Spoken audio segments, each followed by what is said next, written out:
What does my hairstyle have to do with me getting an education? Why are schools allowed to police what type of hairstyle you get to have?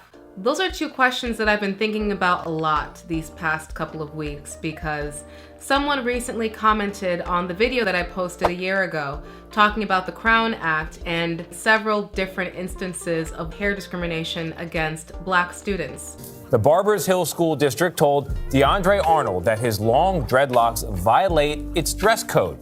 DeAndre is being forced to either cut his hair or face an in-school suspension. This individual said in their comment, "As an educator, I have mixed feelings about this. For one, every school should and must have a dress code policy. For instance, I am against students wearing hair bonnets and unnatural hair colors in my classroom. The schools I work for have always had policies in favor of my beliefs. Schools should stand by their dress codes and policies no matter what. Otherwise, you will soon have students in bathing suits. However, dreads are a natural style for people of color. I am a Black teacher. I understand this. A school that is not Black may not understand this. That does not make them and they should stand their ground on what they believe." I thought that was a very interesting comment and it was an interesting perspective from a Black educator. But it made me really wonder, what is the point of school? And what does my hairstyle have to do with whatever you're trying to do with me, a student, at school? If I have dreadlocks, a mullet, a mohawk, purple hair, or even a hair bonnet, what does that have to do with how well I can do algebra,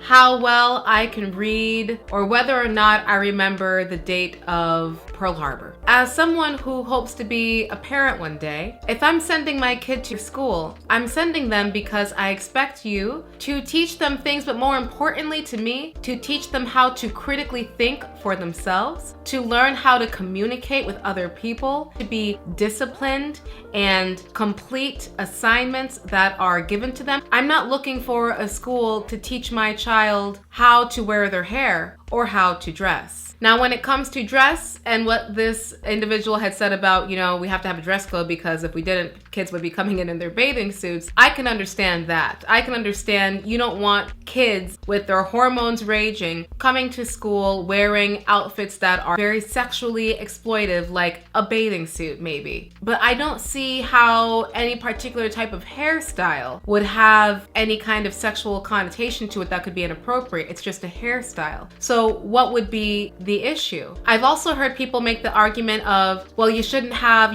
loud colors or, certain types of hairstyles that might be too flashy or eye-catching because that could be distracting to the other students in the classroom. If I'm a student and I'm coming in with a beautiful head full of dreads, what does that have to do with Johnny's low attention span? It's not my job to teach you how to pay attention in class. That's between you, your teacher, your parents, and God. That has nothing to do with me. And if that is the mindset that we're taking, what are we really teaching our students who then have to go out into the world after they graduate high school and then maybe college and they go and get a job?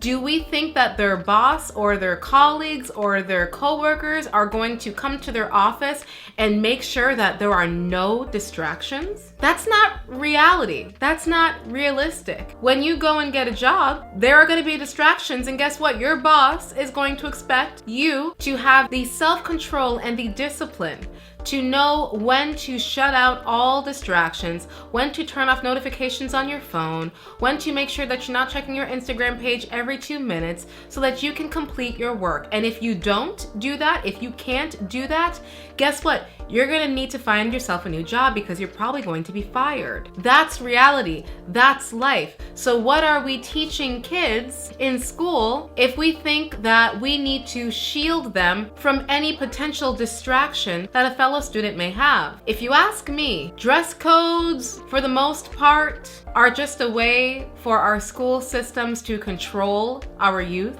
to make them fall in line, to make them accustomed to the lifestyle of just doing what they're told, of just taking orders. And I don't think that's right. They're not in the military. These are our future leaders. They should be encouraged to express themselves, and oftentimes that is through how you style your hair. The idea of schools should stick by their dress code and stand by their beliefs no matter what, that idea terrifies me. While I would agree with the person who commented about, if you're an all-white school, you may not be aware that dreads are a natural hairstyle in the Black community, so you may have had this rule for years and years and years and never thought anything about it. You weren't intentionally trying to target this group of people. You were just accustomed to only having white kids in your school, and so you didn't know that that was something that is a big part of our culture. I could say, okay, maybe they didn't know that dreads are not just a simple hairstyle for us that you have one day and shave the next and then have one day and shave the next. It's a commitment that you grow for a long period of time, that a lot of people feel, a strong sense of connection to their identity can even come from this hairstyle. And some people have dreads for religious reasons even. But once you are made aware of that information, at that point for you, the school, to continue to double down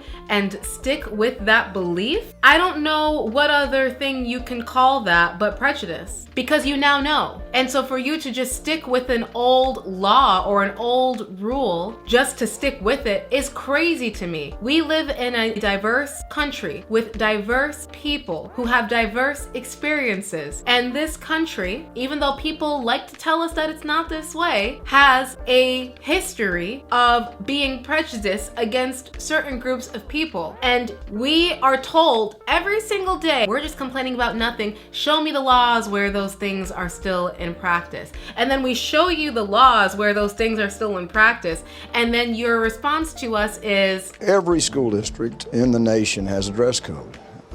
I don't think you can go to school in your underwear. Huh? What? For real? When I have children, as long as they are getting good grades, they are kind to the other students in their classroom, they're respectful to their teacher, I don't care if they decide to walk into that school looking like Beetlejuice. As long as they are doing what they need to do for their education, as far as I'm concerned, there is no problem. Obviously, Beetlejuice is an extreme example, but all jokes aside, whatever they decide to do with their hair, however they decide to style it, and whatever they choose to wear, as long as it's not inappropriate, that should be fine for them to do. As always, this is just my opinion. Let me know what you think. Do you think that we have to have dress codes that include policies about a student's hair? And if so, why? What type of hairstyle do you think should be the only acceptable hairstyle that someone should bring to school? Do you think that a school should stick by its dress code regardless of what groups of students that it may discriminate against? And until next time, take care of yourself.